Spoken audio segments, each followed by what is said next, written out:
English में doubt दोस्तों तो ज्वाइन कीजिए मुझे। मेरा नाम है यश। मैं रिपेयर करूंगा आपके इंग्लिश के डाउट्स हिंदी में। तो मेरे चैनल को लाइक कीजिए, सब्सक्राइब कीजिए और शेयर कीजिए। तो स्वागत है आपका मेरे यूट्यूब चैनल इंग्लिश वर्कशॉप में।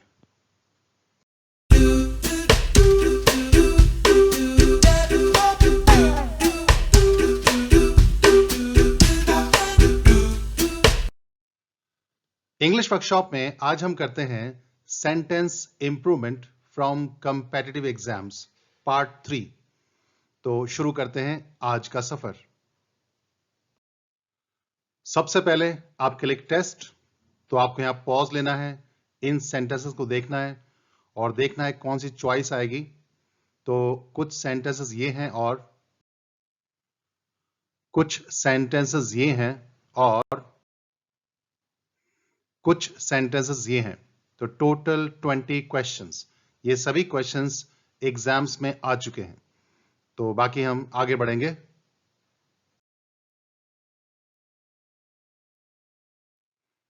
तो टॉपिक है सेंटेंस इंप्रूवमेंट। पहला sentence, my mother is worried about my father's health and also I. तो इसमें थर्ड चॉइस होगी सो एम आई होगा। जैसे Kiran is thankful to me and so is his husband. तो किरण मेरी आभारी है और ठीक वैसे ही उसके हस्बैंड भी। तो एंड के बाद जो सो है ये एडवर्ब का काम कर रहा है। और जब कोई नया सेंटेंस स्टार्ट होता है एडवर्ब से तो उसके बाद पहले वर्ब आती है, फिर सब्जेक्ट आता है। इनवर्जन काम करता है।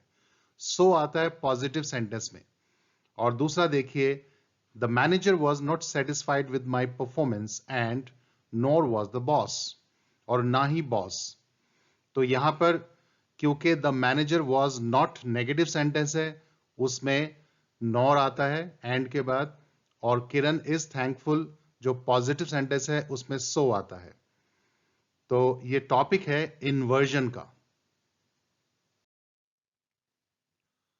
Roads are wet, it must have rained last night.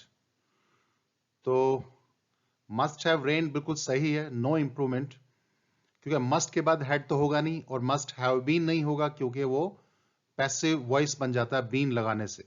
जैसे example, Rahul must have submitted his assignment. ये एक्टिव वॉइस है, इसका पैसिव बनाएंगे तो his assignment must have been submitted by Rahul. तो मस्ट के बाद हैव, उसके बाद बीन कब आता है? जब पैसिव वॉइस बनाना हो। लेकिन क्वेश्चन में ये एक्टिव सेंस है। तो टॉपिक था ये मॉडल और वॉइस का। He must know them in their most plausible form, isn't it? तो he must है, तो must जो वर्ब है, हेल्पिंग वर्ब, उसी से क्वेश्चन टैग भी आरंभ होना चाहिए, तो mustn't ही होगा। He must have informed you, mustn't he? Question tag, इसका क्वेश्चन था ये। English opens the window upon the world's knowledge. The English language, the English land, सबके मतलब देखते हैं। द इंग्लिश अंग्रेज लोग, द इंग्लिश लैंग्वेज अंग्रेजी भाषा, और द इंग्लिश लैंड अंग्रेजों की धरती या उनका देश। और जो क्वेश्चन में केवल इंग्लिश दे रखा है उसका भी अर्थ इंग्लिश लैंग्वेज भाषा ही होता है। तो इसमें दो चॉइस, या तो द इंग्लिश लैंग्वेज भी आ सकता है और नो इंप्रूवमेंट यानी इंग्लिश का इंग्लिश भी हो सकता है। तो इस क्वेश्चन में ये दो आंसर्स होंगे। कैसे? देखिए, the English think that they are the smartest. यहां द इंग्लिश का अर्थ है अंग्रेज लोग सोचते हैं कि वो ही सबसे स्मार्ट हैं। इंग्लिश या the English language is spoken all over the world. तो ये दोनों ही सही होंगे, ऑलमोस्ट सही होंगे दोनों। The English land has borne great people. तो अंग्रेजों की धरती ने भी बहुत सारे महान लोगों को जन्म दिया है। टॉपिक था ये नाउन का। If one works hard you have got the reward. तो इसमें पहला वन गेट्स आना चाहिए। पहली बात तो वन आपका इनडेफिनेट प्रोनाउन होता है तो उसका कॉम्बिनेशन वन के साथ ही होता है। जैसे एक तो ये देखिए, one should do one's duty, his duty नहीं होगा, योर ड्यूटी नहीं होगा। और one gets from the world what one gives to it, दोनों में वन का कॉम्बिनेशन वन से ही। और ये कंडीशनल सेंटेंस भी है, तो यूनिवर्सल कंडीशनल है। If one gives respect to others, one gets respect from others. तो दोनों में वन वन का कॉम्बिनेशन ही होना चाहिए। तो ये टॉपिक प्रोनाउन का भी था और कंडीशनल का भी। The UNO insists on better understanding between the countries of the world. तो between the countries, ये countries कितनी हो सकती हैं हमें नहीं पता। countries का मतलब प्लूरल है, तो बहुत सारी countries, तो among the countries आना चाहिए। between और among कैसे आते हैं देखिए, जैसे he distributed his property among his sons, केवल sons दे रखा है, प्लूरल नाउन, हमें नहीं पता कितने हैं, तो हम among लगाएंगे। और he distributed his property between his two sons, two या तो मेंशन होना चाहिए, तो उसके लिए हम between लगाते हैं। और he distributed his property between his sons and daughters, तो sons भी ज्यादा हैं, daughters भी ज्यादा हैं, लेकिन फिर भी हमने between क्यों लगाया, क्योंकि इसमें and लगा है, और and का कॉम्बिनेशन between के साथ ही होता है, यानी between और and दोनों साथ आते हैं, among के साथ कभी and नहीं आता। टॉपिक था preposition का। He doesn't smoke, not I did, तो nor do I होना चाहिए, कि क्वेश्चन में doesn't है तो ना मैं करता, nor do I होना चाहिए। जैसे my brother doesn't like ice cream, nor do I। Topic था inversion का। His reasons can be good, is it not,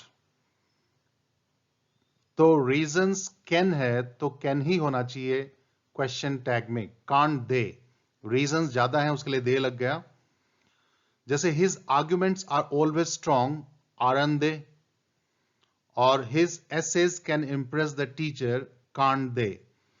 तो अगर स्टेटमेंट में आर है तो क्वेश्चन टैग में भी आर आ गया, अगर स्टेटमेंट में कैन है तो क्वेश्चन टैग में भी कैन आएगा।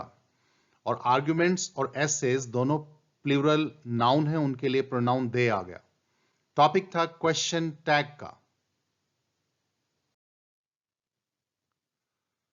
If I am the PM I would ban all processions. Procession का मतलब होता है जुलूस जो निकालते हैं लोग।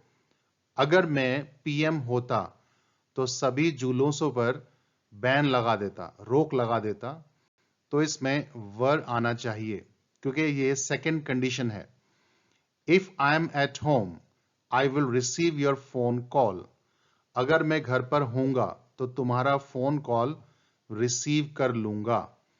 तो विल रिसीव आ गया क्योंकि इफ के साथ एम है। लेकिन if I were at home, अगर मैं घर पर होता, I would receive your phone call, मैं तुम्हारा फोन कॉल रिसीव करता। तो वुड के बाद वर्ब की फर्स्ट फॉर्म। टॉपिक था conditional. Mrs Madhuri has great respect and unlimited faith in her director. तो कौन सा आएगा इसमें, ध्यान से देखिएगा सभी को। इसमें आएगा third, respect for and unlimited faith in. कैसे आएगा समझते हैं। देखिए एक सेंटेंस है, आई have respect for you and I have faith in you. Respect के बाद फॉर आता है, फेथ के बाद इन आता है, दोनों में ही सब्जेक्ट आई है और ऑब्जेक्ट यू है, और एंड से दो तरह के सेंटेंस जुड़े हुए हैं। तो इस पूरे लंबे सेंटेंस में जो रिपीट हो रहा है उसे खत्म कर दें हम। क्या रिपीट हो रहा है, एक तो पहले वाले में यू, ये लास्ट में चला गया, और दूसरे वाले में आई हैव, ये शुरू में आ गया। तो अब और इनको पीछे कर देते हैं, तो रह गया सेंटेंस आपका, I have respect for and faith in you. तो टॉपिक था ये प्रेपोजिशन का। He is addicted to smoke, तो एडिक्टेड टू स्मोकिंग होता है, तो आदत हो जाना किसी चीज की। जैसे his brother is addicted to use to, accustomed to, सबके बाद हम वर्ब की फर्स्ट फॉर्म के साथ ing लगाते हैं, गैम्बलिंग, तो उसके भाई को जुआ खेलने की आदत हो गई है। पॉइंट ये क्या है, बी यानी is am are was were के बाद यूज टू आ जाए, एडिक्टेड टू आ जाए, अकस्टम टू आ जाए, हैबिचुअल ऑफ आ जाए, इसके बाद वर्ब की फर्स्ट फॉर्म के साथ आईएनजी ही होता है। ये टॉपिक था जेरेंड का। Write down the address लेस्ट you may forget, तो ऐसा ना हो तुम एड्रेस भूल जाओ, उसे लिख लो। तो यहां पर थर्ड आएगा यू शुड फॉरगेट, क्योंकि लेस्ट का कॉम्बिनेशन हमेशा शुड के साथ ही होता है। Please remind me about my lunch box lest I should forget it. ये टॉपिक था मॉडल का, क्योंकि लेस्ट के साथ मॉडल शुड ही आता है। We use to get up early in the morning, have breakfast and then went out to play. बड़े ध्यान से क्वेश्चन को समझना है। 3 तरह के क्लॉजेस हैं इसमें और बराबर हैसियत के। यूज टू पहला इसमें, ये आपकी हेल्पिंग वर्ब यानी मॉडल है। यूज टू के बाद वर्ब की फर्स्ट फॉर्म आती है, ध्यान रखना। इसमें फर्स्ट चॉइस आएगी go out to play, use to go. जैसे समझते हैं, बहुत ध्यान से देखिएगा। एक लंबा सेंटेंस है, I use to wake up early, I use to take juice and then I use to go to gym. इतने बड़े सेंटेंस में एक जो रिपीट होने वाला इसमें फ्रेज है वो क्या है, आई यूज टू बार बार आ रहा है, 2 बार। तो मान लीजिए इनको हम निकाल दें बाहर, आई यूज टू, क्या रह गया आपके पास, देखिए, I use to wake up early, take juice and then go to gym. तो ये टॉपिक था सीक्वेंस ऑफ टेंस का। Can this machine be adopted in farm work, क्या इस मशीन का इस्तेमाल किया जा सकता है जो फार्म के काम के लिए। तो इसमें फॉर आएगा। बाय कब आता है, जब किसी के द्वारा, व्यक्ति के द्वारा। जैसे these new methods can be adopted by us for team work, तो फॉर टीम वर्क हो गया, उसमें फॉर फार्म वर्क हो जाएगा। टॉपिक था प्रेपोजिशन का। The driver was dazzled by the bright light of the approaching car. सबके मतलब देखते हैं। ट्विंकल्ड यानी टिमटिमाना होता है इसका अर्थ, तारे टिमटिमाते हैं। फ्लैश होता है एकदम झटके से फ्लैश लगना, चमकना कोई चीज। और ग्लो का मतलब धीरे धीरे चमकना, जिसमें कुछ अट्रैक्शन आना, कांति आना। और डेजल्ट का अर्थ होता है चुंधिया जाना, ऐसी लाइट लगना जिससे आंखें चुंधिया जाए। तो ड्राइवर की आंखें चुंधियाई जाएंगी, तो नो इंप्रूवमेंट, सबसे सही चॉइस डेजल्ट ही होगा। सेंटेंस देखते हैं, all the stars are not twinkling, तो सभी सितारे चमक नहीं रहे हैं। When the lightning flashed, I rushed to my home, तो जब बिजली चमकी, जो बिजली फ्लैश करती है, चमकती है बादलों में, तो I rushed to my home, मैं अपने घर की तरफ दौड़ा। और her skin has started glowing since she started yoga, तो जब से उसने योगा शुरू किया है उसकी त्वचा ग्लो करने लग गई है, चमकने लग गई है। वो चमकना अलग किस्म का होता है। तो टॉपिक था ये वर्ब का, confusing verb. What does it matter most is the quality of the goods that we require. तो इसमें what does it matter most is, एक तो is इसमें verb है, और what does it matter most ये पूरा का पूरा is verb का subject बना है। तो subject या तो noun होता है या noun phrase होता है। थर्ड चॉइस आएगी, noun phrase होना चाहिए। what does लगने से question बन जाता है, और इस पूरे सेंटेंस के लास्ट में question mark नहीं है, तो ये phrase है। जैसे देखिए, what you say is important in this matter, तो यहां is जो verb है, what you say, इस verb का पूरा, ये what you say पूरा का पूरा noun phrase है, ये subject बना है is का। लेकिन what do you say in this matter, ये question बन जाएगा। तो what matters most is the quality of the goods that we require. What you say is important in this matter. तो what you say, what matters most, ये is verb का subject है पूरा का पूरा, noun phrase। टॉपिक है noun phrase as a subject. You called on me when I was not at home, don't you? तो you called का मतलब past tense से past indefinite तो didn't आना चाहिए, तो didn't you आएगा इसमें। She helped you in your difficulties, didn't she? past की बात है। और you always lie to me, तुम हमेशा झूठ बोलते हो, don't you? अब don't you आ जाएगा, present की बात हो रही है। क्वेश्चन टैग का टॉपिक था। He paid the caretaker for his board and lodging.